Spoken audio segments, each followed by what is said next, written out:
If 16 books cost 240 rupees, then what will be cost of 40 books? ये question FPSC petrol officer 2014 के paper में आया हुआ है। क्वेश्चन में बताया गया है कि 16 बुक्स की जो कीमत है वो 240 रुपये है। तो बताइए कि 40 बुक्स की कीमत क्या होगी। बहुत इजी क्वेश्चन है। अब हम इस क्वेश्चन को सॉल्व करते हैं।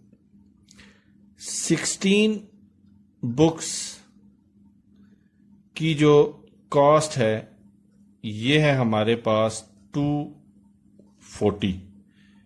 तो एक किताब की कीमत होगी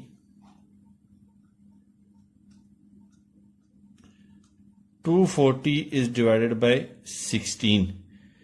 लेकिन क्वेश्चन में इन्होंने पूछा है 40 बुक्स की कीमत क्या होगी। तो 40